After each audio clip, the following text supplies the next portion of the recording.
Hello everyone, welcome to Hariom classes for maths. करते हैं question number 19। Question number 19 ये रहा आपकी स्क्रीन पर। पढ़ता हूँ मैं question.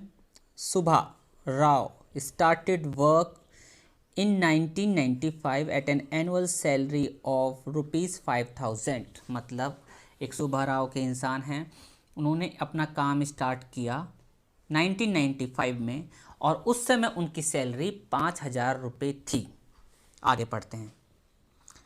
And receive an increment of ₹200 each year. और उनको, राव साहब को 200 रुपये हर साल का इंक्रीमेंट मिलता था। 5000 के ऊपर अगले साल 5200 मिलेंगे, उससे अगले साल 5400 सैलरी के तौर पर मिलेंगे। In which year did his income reach ₹7000। अब ये कह रहा है कि किस साल में उनकी इनकम 7000 हो जाएगी। मैं आपसे पूछ रहा हूँ, पहले साल तो है 5000, उससे अगले साल 5200 और इसी तरीके से सबसे लास्ट में 7000 होनी है। ये क्या है? ये एन है या ए एन है? ये क्या है? एन है या ए एन है? ये क्या है? एन है या ए एन है? ये ए एन है और इसके लिए एन क्या है? 1। ये दूसरा वाला ए एन है, ये ए एन है, इसके लिए एन क्या है? 2।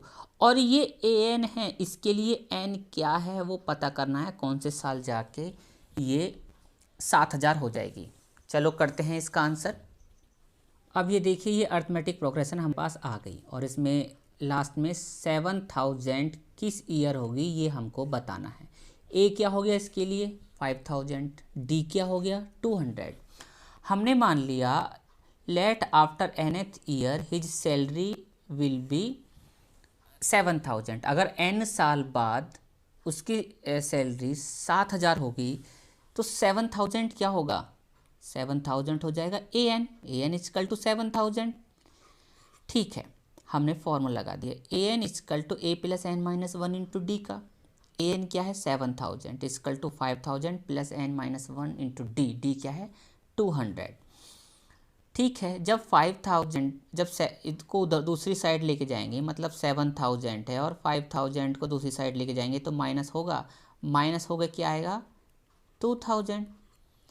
और ये फिर इस तरीके की क्वेश्चन जाएगी। 200 into n minus 1 equal to 2000। जब इस 200 को आप दूसरी साइड लेकर जाओगे, क्योंकि यहाँ मल्टीप्लिकेशन में है, तो उधर जाके डिवाइड में हो जाएगा। डिवाइड में होके वो 10 बार 2000 को काट देगा 200। तो n माइनस 1 जो ये है इक्वल टू 10 हो जाएगा। तो n हमको निकालना है, तो इस 1 को उधर ले जाओ तो ये 10 में प्लस हो जाएगा 1, तो n हो जाएगा 11। इसका मतलब ये हुआ therefore in nth year his salary will be 7000। मतलब 11th, nth हमने 11th जो माना था, 11th ईयर के बाद उसकी सैलरी 7000 रुपये हो जाएगी।